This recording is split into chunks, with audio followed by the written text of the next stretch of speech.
yensa tumi aka na afei tumi aboa yie papa. Last week onyame nam nadom so boae na yesua de na de onyame ma ye kyerɛkyerɛ na yɛtwe adwensi so no ama yehu nkomsha ewo adifo no hyɛ yɛfa Yesu Kristo ho a ebesi ne so pɛpɛɛpɛ. Last week me yehu sɛ Messiah no ɔno ne Yesu no. Bisɛ nkomsha Moses hyɛ ye, nkomsha Jeremiah mo hyɛ ye, nkomsha Isaiah mo hyɛ ye nyina no. Ne nyina Yesu bae no. Ne so pɛpɛpɛpɛpɛ na be fulfille. Edi adanse sɛ Messiah no a Onyankopɔn hyɛ no ho bɔ so de ne be ma yɛn. Na be wu agye wiase nkwa no. Ɔno ne Yesu Kristo no. Enti sɛ woda so twɛn Messiah foforo bi a ɛmmoa kra nti Yesu no na so ne mu yie na ntumi mmoa. Ti ehun sɛ prophet bia ni asase so aba obetumi de na toto Yesu ho amana yeye. Ntumi de toto ho yi a enye yie. Nti yama hu gidi sɛ onya o Yesu mu. To ɛsɛ ɔde ho to Yesu so na tumi abo yie. Ɛnɛ nso so ya wa asɛm foforo a yɛde ba. Na asɛm foforo a yɛde ba no ɔse the obedience of faith. Obedience of faith. Gidi na awagye adi no. Yesu awagye na adi no. Sɛ na wo yeseti adi ama no. Gidi emu seti. Enipa pi agye Nyankopɔn adi, but ɔmo nye seti ma no. Anya gidi o. Anya gidi. Sɛ wagye Yesu adi na unye seti ma nanum asɛm a, anya gidi. Anya gidi kra. Na ene Nyame nam nadom so bɛboa ama wanhunu. Sɛ de gidi a seti bata ho sɛ de sifate pa. Yesu awagye na adi no, seti ɛsɛ wo ye ma no. Na etumi aboa fi sɛ ene a Kristofo pi agye Yesu adi ba ye seti wo fam sɛ de ye fa Yesu ndi na asɛm sɛ na asɛm ne tie pɛpɛpɛ no wo fam papa the same thing last week me ma hu sɛ wadwe ye wo ntanta sɛ Yesu na wagye na adi no ne Messiah no a betwe wadwe sisu so ne Messiah no nti so ne bo ye papa sɛ wo tie no na wo fa na asɛm sɛ de waka ɛbɛboa wo na benya nkwa kama hwɛ titifo ne bi fa Yesu na ɛbɛhwɛ sɛ de kɔwie wo na atumi aboa yie enti ene obedience of faith ana yɛbɛtwe yadwen asi so na atumi aboa wo gidie mu setie na nyamisi ya ho sɛ Onyankopɔn frɛ na kwa bi frɛ na Abraham yɛka gidie di a ukwati Abraham enye yi yɛka setie a ukwati Abraham enye yi na Abraham bɛgye Nyankopɔn di ye no yɛhwɛ gye ogi nyame di ye setie a nso so yɛ ma Nyankopɔn na sɛ wonso so wagye Nyankopɔn di a setie be na sɛ sɛ oyɛ ma no ansa na wanya kwan timi akɔhyɛ Abraham kokom so Kristo ni bi ewu a ne mpa ye twato yɛ bɔma no ne yɛde na hyɛfam no pa ye twato sɛ Awurade fo akɔ asi Abraham kokom gye Abraham gye Nyankopɔn di ye setie Abraham ye no wo pe Abraham kokom asɛ wagye nyame adi na wo ye setie ma Nyankopɔn no sɛ de Abraham ye pɛpɛpɛ na emra ben Onyankopɔn de ma Abraham Onyame to nsa fra Abraham no Onyankopɔn de mra bi ma no na mra ben a Genesis chapter 12 verse 1 Mose nwoma di kan eti du miru nkyem baako Genesis 12 verse 1 na Awurade ka kyerɛ Abraham sɛ ti Nyame fra Abraham no ka kyerɛ ne sɛ wo die wo Abraham de firi wasase so Abraham commander me de ma ne mra me de ma ne sɛ firi wasase so eni wabusua mu na fe sai gya wabusua ho firi wabusua mu eni wagya fie kɔ asase a mekyerɛw no so na fe firi wagya fie na kɔ asase a mekyerɛw no so to Nyame fra Abraham no asɛm a Onyame de ma ne sɛ Abraham untumi ntra wabusua mu firi wabusua mu asase a wote so sesei no a mefra wo no wotra so onye yie eti firi asase no so ne kɔ Onyame ankyɛ Abraham ba bia wonkɔtena Onyame ankyɛ ba bia Abraham nkɔ na mom commander Onyame de ma Abraham ne sɛ firi wo fie firi wabusua mu na kɔ asɛm Onyame ka kyerɛ Abraham no na Abraham Onyame de saa mmara no ne hyehyɛ ne ma Abraham no so Abraham ye seti ana Genesis chapter 12 verse 4 Abraham ye seti because yi ano no Nyame ahi na menkɔ Onyame ahi na menkɔ tena Onyankopɔn sɛ firi wo fie firi wabusua mu kɔ Abraham ye seti ana 12 verse 4 no verse 4 na Abraham kɔ sɛ de Awurade ka kyerɛ enti Abraham anya chinie because no wagye Nyankopɔn adi obedience of faith ogye Nyame ni di enti do onim sɛ de Onyame aka bia no ɛyɛ papa do Onyame aka bia no ɛsɛ sɛ ɔde yɛ adwuma enti Onyame ka kyerɛ Abraham sɛ firi wo fie pɛ Bible ne say Abraham yɛ de ayi firi fie kɔ Abraham yɛ setie efiri ne fie ɛkɔe egya na busua hɔ efiri asase a na ɔte so ne so ɛkɔe sɛ de Onyankopɔn yɛ de ayi eka ye pepepe na Lot ekano ana ofa Lot e de kan ho na Abraham fi Haran no na odi mfie duosun eti Abraham fi ni krom no no wanya 70 years 75 years abusuafo tie ne yo sankrofo wanyina betra asase so ye setia mo Nyankopon eti na Abraham oyatre ni nyina agya no ese di oyeye no abusuafo chese oginyame di ankasa eti se nyame bewuru se ogini di a eye setia wo yama no enya wano a wo de kasa oginyame di eti onyame kasa Abraham se Abraham wo yama damfo papa to onyame kasa Abraham se fiufie ne ko ampa Abraham ye setie ofiri ne fie ekoye na Abraham ye setie ofiri ne fie ekoye no ekowie ne sen oye setie ma Onyankopon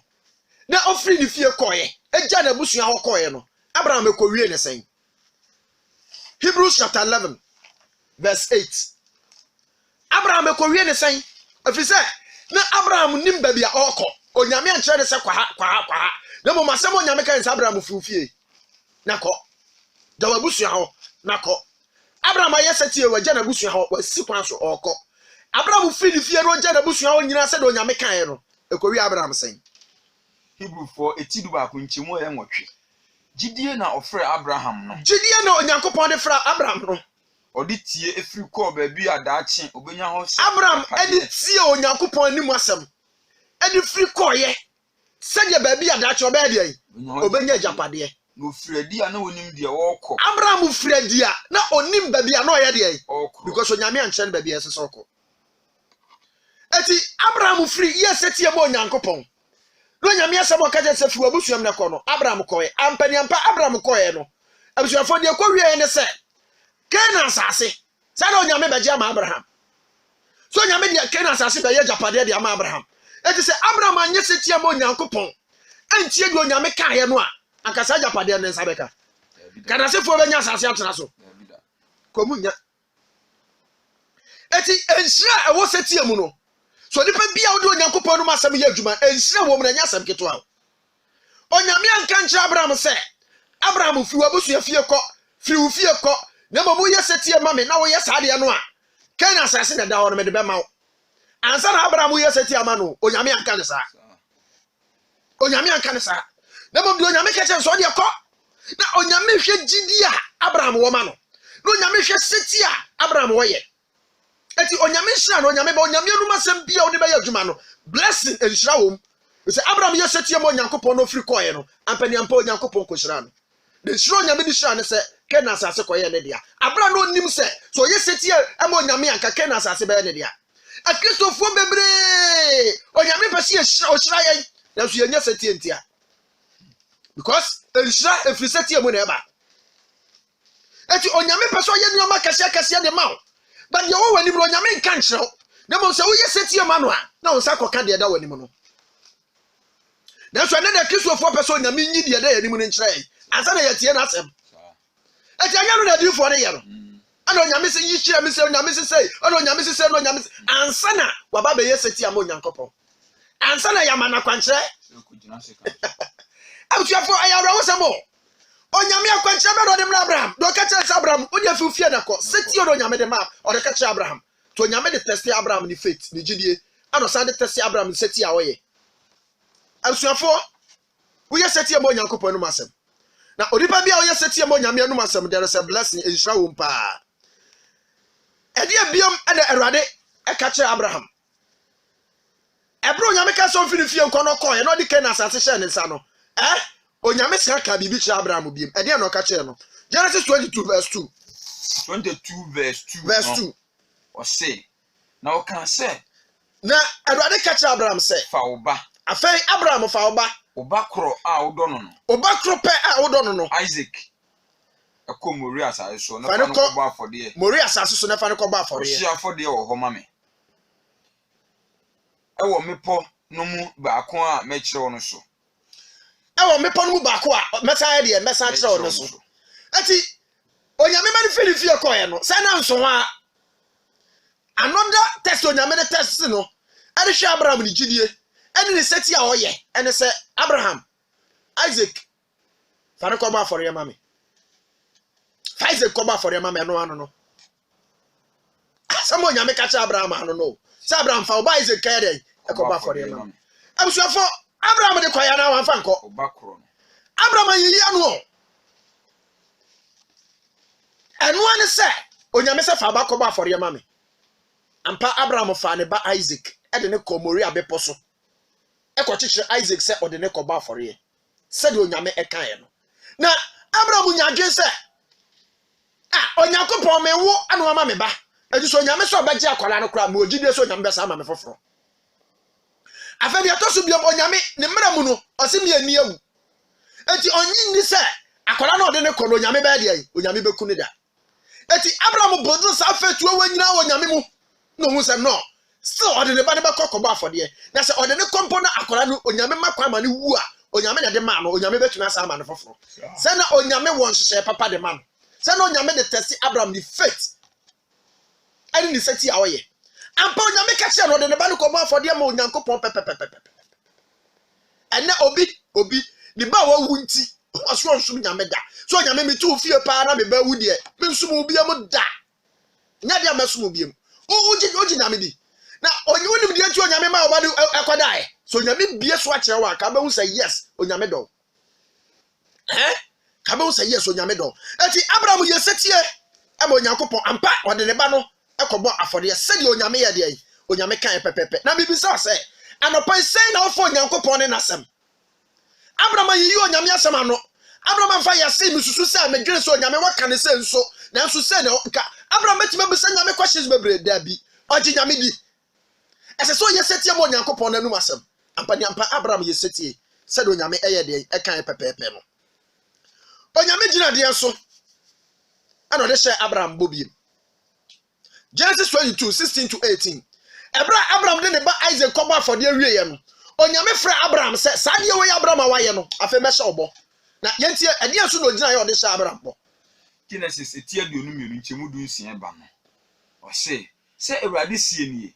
se de Ewurade sie ni esan se wayo sa asem yi esan se Abraham waye sa asem wenti na wan kame wo oba kro na Abraham wo baba ko no pe no wan kame no na ode na ma minti maka me ho ntam se ti onyame se me enkantam o enso de seti Abraham ye ro se afa de me nyankopon maka me ho ntam se shira na me shira wo Abraham shira na me de me shira wo na do na mema wasefo adore afa Abraham enam sa seti a wo ye ma minti eni gidi a wanya wo me munti mema wase adore se osoro ma ene empoano anwea na mema wasefo ayete se empoano anwea na wasefo be fa won atamfo nkro afa Abraham wasefo nyina be fa watamfo nkro adi so na wasefo emu na obeshira na asase Abraham wasefo mu ne ebeshira asase ene amanaman nyina ene amama nyina efisa wa ye de ai eti ene na Abraham nyankopon gina so ede sha Abraham bo eye setie ma setie oyeye eti abusuafo amamamufo nyina ya ka ho bi no eye tru Abraham setie oyeye no ana me yetima ben Yesu eti sa ke yetumi ben Yesu da akeni Yesu de twaka bia koso nyame se setie Abraham oyeye nti obeshira mama nyina ene amana wiase nyina na nasefo befa na tamfo nkro nyina di so eti na obi ba Yesu mu a no be ya Abraham asini o be ya Abraham sini a edin se otamfo betumi anyaw because Abraham nshira no eda so da wo so asuafo eya Abraham seti oyeye o seti oyeye ana onya sa nshira we nyina afiri mu na wo dia wo so mfa nyame anu masem dia wo pe abraba wo pe na wo bo dia wo pe bia na wo ye wo so se nyankopon nshira ana asofo no so ti aso dem wo na by force omu sra chese odwe hu omu ti ase omu sra nipa by force nipa itini boni mu nipa nya seti e mo nyankopon ansem now so still you'll be blessed. You'll be blessed. You'll be blessed. You'll be blessed. You'll be blessed. I'm sure for your mission, yes, I let you. On your coupon, some mission, if you sit here by your money, you know, Masamu, and Osabeka. And when your mission be at the to maybe that is a blessing. And show papa. Let it be your secret, no. Oversell your mission, oversell your Makoye, oversell Massie, oversell Bibia Koya. For your council. Momunya seti e monya kupanu masam na so ye seti e monya kupanu masam na hwe se adro ben ade betumi na we nhira obenya abusuafo asofo aketokyo na ba amunya mekopa kwantra mekopa we amunya brother the woman say yeseti ama nyame anum asem na bo mpa ye che onyankopon na hwe sa wo mru prophet so a sa wo mru sofo so a wan kasa yeseti ama nyame anum asem na bo mpa ye na hwe sa wo mru adifo so a sa wo mru sofo so a na hwe de onyame be ye wo abusuafo yeseti ama nyame anum asem wate na onyame nhira abaw so onyame nhira abaw so papa na asofo no a wotim fumsuo wotim mranto mu na so you be blessed no brother san nhira no eba emfiri nyame san nhira no saka enya nyame na ehira wo enya nyame na ehira wo da so wotim boni mu na ne oma koye wotim boni mu na ne oma siye o nyame ehira me brother anya no kre onyame nhira no nya sa na eba eti Abraham ye setie no ampaniampa onyankopon ye de oshira no kama ogira ni seti a oye yeso ana oshira no eti obese nyame shira wa ye seti ma nanum asem na onyankopon so ebe shira wo yemsi a wo se ede na ebo Abraham ma ne tumi ye seti ede ampa na ebo Abraham ama tumi ye seti Hebrews chapter 11 verse 17 Hebrews 11:17 Gideon nti no so Abraham hwe no ode Isaac kobo afode Gideon nti ye so Abraham hwe no ode Isaac kobo afode na de woje bo hye no ede ne bakro no ekoma na de oje bo hye no ade ne bakro ye de ekoma eti ade abo Abraham ama ne tumi ye seti ni se na owo gidie wo nyankopon kwasempa na owo gidie wo nyankopon brother obi a wo gini di bia no de obeka bia no be ya adwuma o onyi ho achi ne kra na so na Christopher bebresi age Yesu adi but ye nyuma ye nye de Yesu kan ye mfa nya adwuma eti ji a wo je Yesu Kristo di ye ne sen onyi ni yo dabi onyi ni eti Abraham senti obo ye ma nyankopon no ena mo nyame ka se Abraham jimi di papa Abraham jimi di papa o jimi di papa Abraham jimi di eti diama Abraham o timi ye seti e mo nyankopon no na ogini di na de gidi ye hye ne mu ti anopai mi tu fo me kasa kire o Yesu di mu se ji Yesu Kristo ni di ye na eye ni nyuma na gidi anyuma ni mu no brother enya gidi papa eti Abraham agi nyankopon di ye no onyame test no ama ne hu se Abraham nyuma ye correct Abraham nyuma ye correct ade na ye Abraham nyuma ho adanse e kire se na ogi nyame di ade na ye na nyuma ho adanse a na kire se ampa Abraham na ogi nyame di papa James chapter 2 verse 21 Yakubu timienu enchemo ye aduonu ba no enye nyuma mu na ofiribu ye age Abraham bem enye nyuma mu na ofiribu ye age Abraham bem se wode ne ba Isaac kobo se Abraham de ne ba Isaac ekobo afode ntia ohunu se die ene ne nyuma wahunu se ade Abraham ni gidie ene ne nyuma ene ye ade na efiri nyuma mu ana gidie no ewie pay na efiri Abraham nyuma mu ana gidie ne ye de ewie pay eti abusuafo gidie nyuma mata ho no enye gidie papa waji Yesu adi so ogbo adwaman ogidie ne nya papa waji Yesu adi obokro no enye Yesu no waji na di waji Yesu adi Bible akese na woje onyi ni waji Yesu adi oti asoda mu twa nkrofo brother anya papa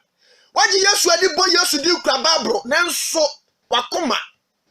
usuban okasa enya papa brother onyi ni kura onyi ni eti ade di Abraham nyuma ho danse ne se onyame ka so fa ne ba Isaac nkoba for de no de koy eti adana onyame se waji na di o si jaiwei menye wei nanso eno de wo so wunyan nanso nyame by force majubadi oboa because waji nyame dia adana onyame se jakro no mpeso bejai onyame se jadwama mo mpeso bejai onyame se jantokwape mo mpeso bejai adana chese waji nyame adi eti yawo Christopher ne yawo asorekofo yawo nipa mi amokwa asore ni bi kwa bo mo nya Christopher obi oye Kristo ni bia no ni gidi ye Yesu Kristo mu na de Yesu aka no de ye adwuma onkwati nyame anum asem emmo ne bra awa asase we so nanso wo wakwati nyame anum asem bo obra nanso so waji Yesu adi oboa eti Abraham eye gidi ye ni nyuma no na kambo mu na di adanse ense waji Yesu adi a onyuma ne sai abusuafo onyuma ne sai eti Abraham ni nyuma no ana ma nyame hyira no nyuma Abraham ye no ana ma Nyankopɔn hyira no ana ma nyame gitum se wagye nadi eti se wo pese nyame gitum se wagye nadi a ma nyuma ni adanse se wogye die wo Nyankopɔn mu ma wogye nyuma ani adanse se wogye die wo Nyankopɔn mu na so na mi wo hawa ye gidie no ye Kristo so mama ye no wogye Yesu Kristo die no ano no na bo bra bia wo pɛ Yesu wo so wagye Yesu adi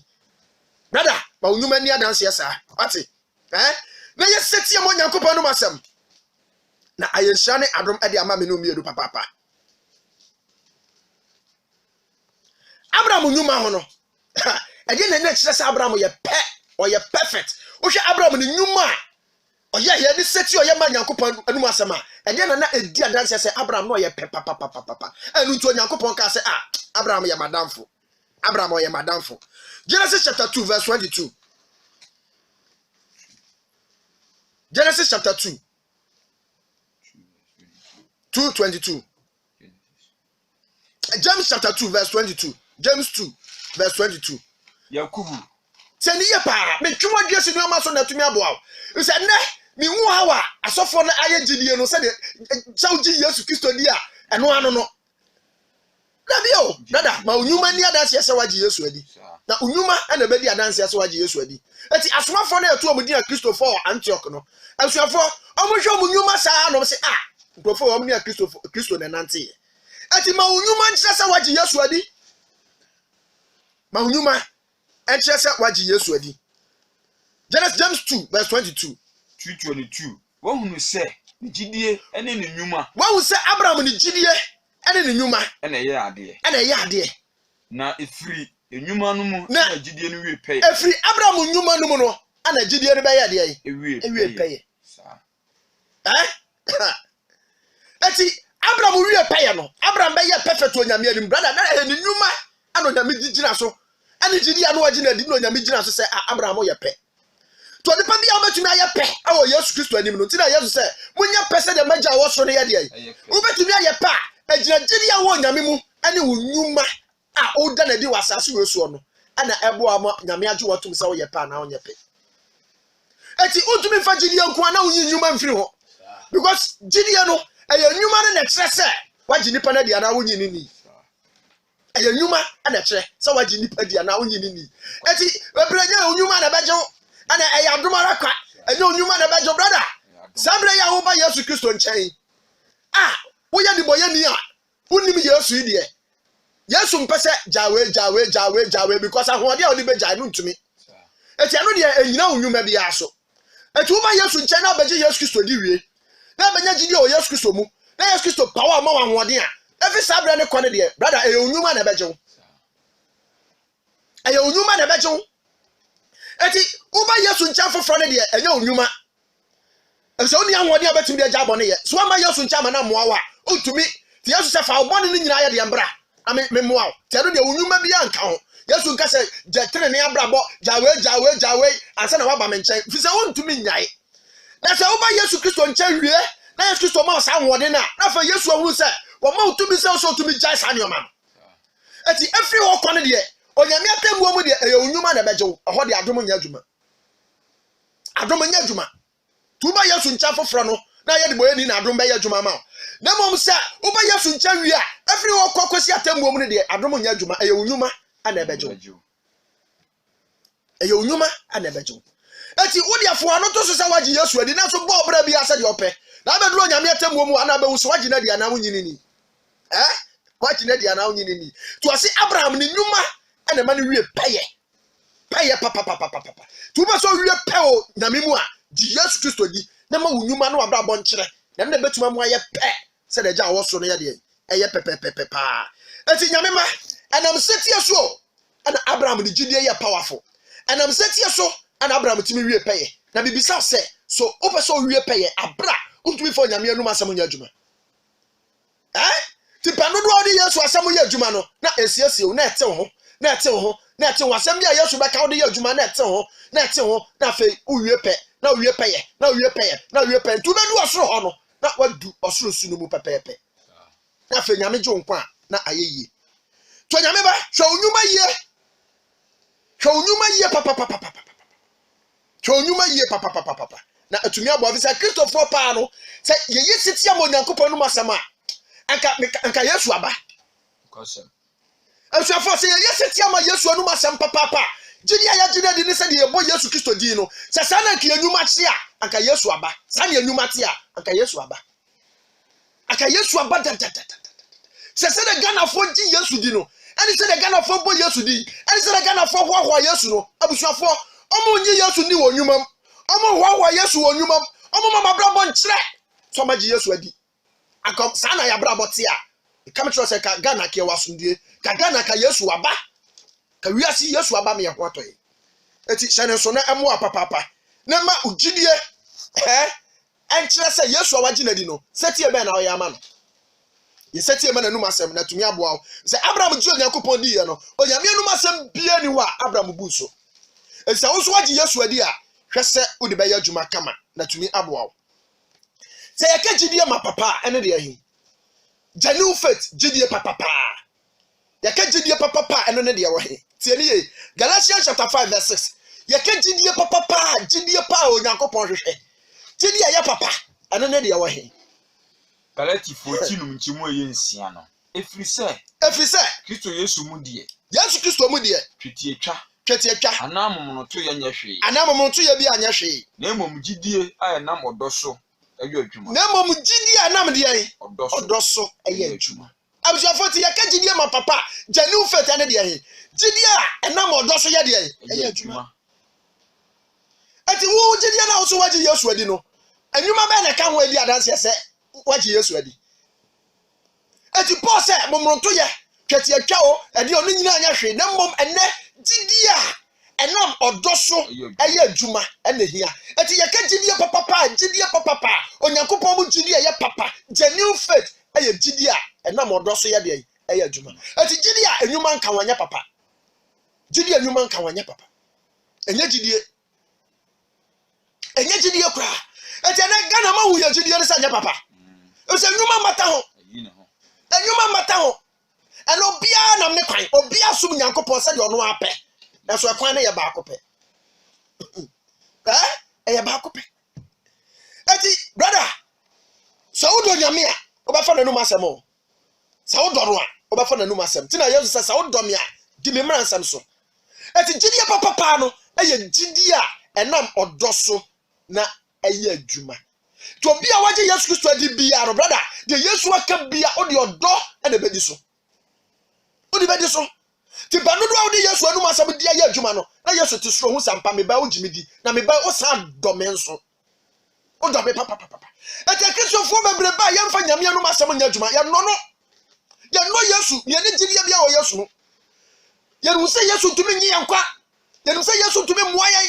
ete nsama Yesu aka kire ye se yenye na no ba bo ma me age yankwa no yenye ete edi adanse ye se ene Yesu anum asam o kan no antumi nyi yan etina ya na me yakwan so na se betumi ajewa ade tina amfa nya adwuma se betumi mo nyankwa ade tina amfa nya adwuma won se enne oyo Kristo ni banyame anu masam amfa nya adwuma no won se wonyi Yesu ni wode wano ana agi Yesu di na so gidie papa no brother eye nyuma ana eye adwuma eti abusuafo yaka gidie mapa eye gidie enam odoso eye adwuma ana eye gidie papa eti hwese obaji Yesu adi kama na atumi aboa paaye se no Onyankopon obu setie pa o value setie Onyankopon obu setie papa eti na Abraham ye setie man no onyame hira no onyame hira Abraham because of ye setie man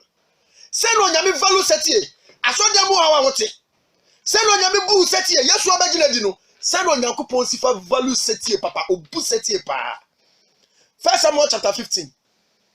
verse 22 15 verse 22 Samuel mu edi kan ti dinu nchemu aye aduonu mienu no yenti Awurade asem na Samuel kan say Awurade pe ohye afode na okum afode Awurade ope ohye afode na okum afode se tia uti Awurade ana se tia obeti Awurade ana hwe sitie yesna forebo se tia ye de sen de aforebo na aso ye eye chen adwani sra na aso eye eche odwani ni sra de brother tie de yo on se no nyame bu setie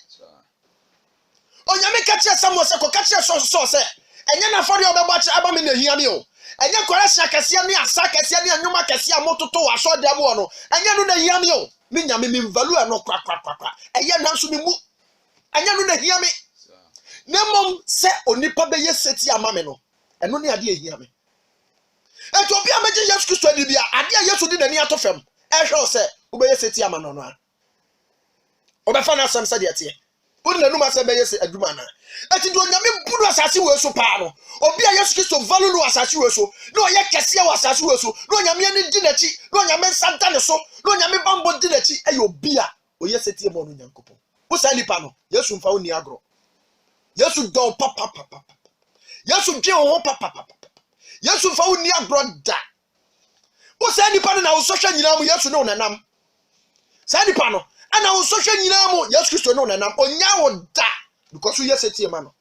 Na wo wapu Yesu, wo so hwa mu Yesu na no nanam. Oboa. Onka ho oni wachi. Ujidi a ukutam se Yesu do me ayejidi ehunu. Nyuma ni adanse asa. Eti Yesu Kristo buseti papa. Eti uji Yesu Kristo ni ye no seti e be na ayema no. Obedience of faith. Em say seti e na be kire de waje na di. Uyi seti e free ho a brother obeda no hu sa ujimi dia na onyimi ni. Obeda no nyame be hu so ojini dia na onyi abra utie nanu masem. Ebeda na kire se waji nyame dia na onyi nyame ni. Eti ade din adanse se waji Nyankopon di no eye unyuma. Unyuma seti a wo ya ma nyame ana di sa adanse no. Na atumi abo papa. Yesu Kristo ba asase so no obeya hweso de to ho ene kire seti yesese ye ma Nyankopon. Yesu na kasa ba ye no bizaya no ba ye no. Ono kasa ba be da suba ni abrabo bia di kire ene kire seti a eso nipa bia wo ji ono Yesu adi na sese o ye ma Nyankopon. Yesu ba de no ye Philippians chapter 2 verse 8. 2 verse 8. Obre ne ho ase. Yesu Kristo bre ne ho ase. Eye sitie. Adikosi owu mu. Asennua no wu. Awo asennua mu wu mti. Every day ba meje Yesu Kristo adi kran. Na ba fa Yesu aka no agye nkwa. Ni ba bo wasu ni wawura nsuom ni wapie. Fi sabra no konna. Esesa wo yesetie ma Yesu sa. Adikosi bra ba de wo bewu. E maja bi manu kasa wo da bi wo de Yesu kan ne se so de me twa kona fast. Me da oboa. Dabi. Bible ne se Yesu Kristo abeyansa na wo de amaye. Se Yesu Kristo ye setie di kosi dia owuo mu asennua so wo mpo Yesu Kristo ye setie ma Onyankopon enne ma nyame pagya no enne ma Yesu Kristo wu yo timi sa sore ye enne ma Yesu timi sa ko soro ho ejina setie ne so se Yesu ba ya no wanje setie ma Onyankopon no masam ana toto Onyankopon no masam brother akebe na wu se Yesu ogidie Onyankopon mu na bede na Yesu Kristo betima wu asa sore na kebe na Yesu atima sa ko soro ko be kasa asi wesu ko be kaso ko timi ko soro bi eti ade betima left wa ko Nyankopon nche eye setie se wo na betima asore a ade betima mo Yesu atima nwane o na wa ko ka nyame ma no wo so no eye setie ayama Nyankopon eye setie awo yama nyame ko bo nsama nya setie o nyame pamo no o nyame antumi ne nantra na so wanya setie ama nyame abede no nyame atumi ne watra abusuafo fa o nyame asem se de tie ye ka Kristo sum a enini anu ani keke anu anya nyoma kakaka dindindin da bi eye setia be yemanya anu anu no waji Yesu adi na ye setia ma na anu no asa abusuafo asa eti Yesu amaye nsa na ho amaye se ono ne ba ye no onyame asem bi odi ye adwuma o ye setia mo Nyankopon wa edi kosi owuo mu Yesu antwa da bi anka se eda we do onyame mami mu mani ngu asem so da bo mo chana matoa so da bi ena Kristo fo bebre sum nyame a o se afa makọ retire me ko retire bo so me ba ko me ko retire bo so ni mienu me ko ai Kristo sum nyame sum retire om eti so wa beji Yesu adi a ye seti ekosi owuo mu ya be ka onsa gu ugbu nyina no sa bre no nyame be pagya obebe wa baso no wa hye wani bonyam ti Yesu abeye nse na ho edi amaye se ye seti edi ma no edi emu pa na Yesu Kristo di sua seti Yesu Kristo ba asase so si o ye seti a di koma edi kosi owuo mu edi na bo Yesu ma tumi ye seti edi kosi owuo mu edi na bo ano ema Yesu tumi ye seti a edi kosi owuo mu Hebrews chapter 5 verse 8 Hebrew for eti enum chimu ye nwotwe no oye obade Yesu Kristo ye obade nanso osua amane a ohunu ye no mu sitie Yesu Kristo sua amane a ohunu ye no mu de sitie enti ade na bo Yesu Kristo mani tumi sua asetie ade na timi bo Yesu Kristo amani tumi sua asetie oye obade nanso ye de tie no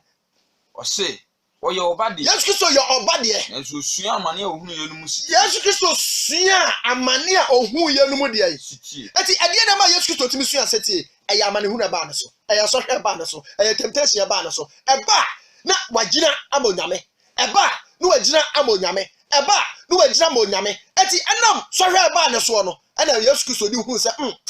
eso sua asetie ti penodo a oye setie amanyame anu masam so hwe ne ba na wagina so hwe ne ba na wagina enne ma onyankopon ka se Yesu Kristo timi ye setie ade kosi die owuo mu wa ma so hwe antiti oni nyankopon tem da Mama so hwa ntiti onyankopon tem da enti na ye Kristo ni a owa no nyame amakwan na so hwa ba wo so enti Abraham onyame tese ni 2 times san so hwa ne ba no so Abraham tumi gina ye no ana bodo Abraham ni setie ni sana Yesu Kristo so ohawa bonsam de ba na kwamu so hwa bonsam de ba na kwamu na Yesu Kristo tumi gina ye no ana bodo Yesu Kristo no hu se so nipa o ye setie ma nyankopon a ekowie o yie papa ekowie o yie papa na so na Kristo fo ya ba mpe so hwa bako si ebeda na oseti atuma nyini oti wo so hwe bia ma wo so obeda na oseti atuma nyini ebra so hwe de beba no e de be kire se uye seti ma nyame ana unye seti ma nyankopon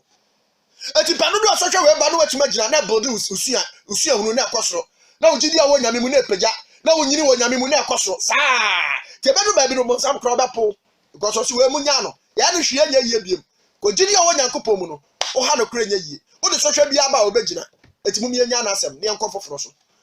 enu ba bia nipa tumi yeseti amanyame amabonsam pa ba wo ho judie na wanya wonyame mu no obodu ne yie na wo seti a wonyame mu ye no kra na wo kuta nyame seti mu a enu ba bia abonsam kasa kro pa ba wo ho ko so hu se ba bia wakoma na wadwena du no bibia ntumi nsesa eti ade ama Yesu Kristo bodu ni faith ewom eye temptation sorry eti asofo na mo se sohwe nsese ba ya so uyo Kristo ni nsese sohwe ba so uyo Kristo ni nsese we ba so uyo Kristo ni we ba so ya bone uyo Kristo ni we ba anya no kre enso afanya nyina na no kre obi wa ya obone na de abade na so se wo ye seti ama nyankopon na temptation ba ya de a no nyame de hwe wo seti de hwe se obesom na o de hwe se obekoso nyagide woni mu ana o de hwe so obekoso nyagide woni mu ana enso afo ye seti ekodu owuom na eno na onyankopon hwehwe eno na onyame hwehwe papa moma yenye seti ma nyankopon na onyankopon wa hira ye papa hwe ye won krofo bi ho a onyankopon ayo mo nkwaje afarabai e de ato onyame ayo mo nkwaje afarabai Yesu Kristo ayo mo nkwaje farabai de ato ehefo se uye den safo ndo mbenya nkwa safo no uye den wo mbenya nkwa enya de a omu be wuda enya de a bonsam betima hwim omo firi nyankopon temta uye den ya safo no ombenya nkwa Yesu Kristo ato de mo ase ya nkofo bi nkwaje afarabai ato o sasa nkofo we die eye den ya wo benya nkwa watim so o de stamp atim so se uye den safo no benya nkwa eye hefo a na o ka ho bi Hebrews chapter 5 verse 9 Hebrew 14 chimo ye echemu nkro na onya di mu no oye wona otie no no enyina da nkwa farabai na oye de onya di mu no Yesu Kristo onya di mu abro fi asase so koso no so gi ni tu mu na Yesu Kristo di mu sa wa wie ni bibia yo nyame ni tumi ni ahode nyina ama no oye wona otie no nyina Yesu Kristo eye omu tibeti onu Yesu Kristo nyina no be seti ama na numa asem nyina da nkwa oye omo da nkwa farabai ade ato ati onye Yesu Kristo won crofobia automatically omenya nkwa uye de omenya nkwa na ehefo omo me yeseti ma Yesu anu masem ati without seti no utumenya salvation without seti utumenya salvation da utumenya na po meba Yesu ncha fofra benya bon fafren e yeseti omenya ama Yesu say Yesu magi wadi na me ba on chese fa me bon cheme na bo ame asera watumenya bon fafren na Yesu ni wa be ka osoro abusu no ati Kristo nyamesum ni nyina gina seti so eto Yakobon se Yesu Kristo onya di mu pe omo betie no nom de na asem ba yadwuma no ba ye omo nkwaje faraba ato Jan kwa fara bato. Sasa afko fone de wo ye de omo benya kwa. Ese omo de onyame no masam ya adwuma. Omo kwati nyame no masam. Na be de no omo nyankwa. Wana afa onyame no masam ananti mu a onyankwa da. Ebi ho sa. Ebi ni ho. Ebi ni ho. Eti obi a wo ye tetie mo nyankopon no. Yesu Kristo se wa ye nkwaje fara ba de ato. Eti ene wo yo Kristo ni na pese onyankwa. Betie Yesu ate. Se de na asam tie. Emu wani na Yesu anum na ni enwu na Yesu anum asem bia so. Fa ye adwuma pepepepepe. Na nkwaje atumi aye menomienu edia kama na aye nsane adom edia ma menomienu Yesu kan se mechi afarasifo no ehu hia ma ye papa na ensembe no ka che afarasifo no ene akrisofo ye kutam pepepe Mark chapter 7 verse 9 Mark sympathie ye ensunjemo ye nkro echemu nkro na wo se won se Yesu Kristo ka che afarasifo no se ma ya de se mo kwai nyankopon ahyede farasifo ma ya de onyame ahyede de mo kai pa se de ebeyo na mbodi matete sem se de ebeyo na mbodi matete sem nso nti nyame asem de mo kai nanso mo kyerɛ nipa nanso indirect no mo matete sem na mo de yade yi mudi so mo de yadwuma mo matete sem na mo de yadwuma ɛna sofo bebre mo Yesu di asofo bebre yɛ nsenkyane na wanwade asofo bebre kura Bible nanso nya nyame akwankyerɛ so na mo nam ɛnyɛ onyame kwan so na mo nam se de bɛyɛ mo benya kwan yɛ de mo pada da nipa nti o ma fa Bible no de akata so o ma fa Yesu di e de akata so re so encheche kura mo yɛ basa o mo nya setia ma Nyankopɔn wan na so o ma fa Yesu di o ma fa Bible no mo di Yesu di atoto mo ho so ba ko so no mu a encheche kuta so re no ene de Yesu aka ba abura eti Yesu Kristo se farasi for mo de ma ya de pa se Yesu ahyɛ de nya mo kai me di mo bom mo yɛ se nanso matete samachi na mo di ene asɔre bebre sa na te sɔre de Yesu di na da so asɔfo de Yesu di na da mo so nanso enkoyi sa de na Kristofo bebre agi Yesu di adi edu kwasi na okwa asɔ dem edu me na okwa asɔ dem edu fia da okɔ kramofo asɔ dem nanso na brabo yɛ different waka Yesu o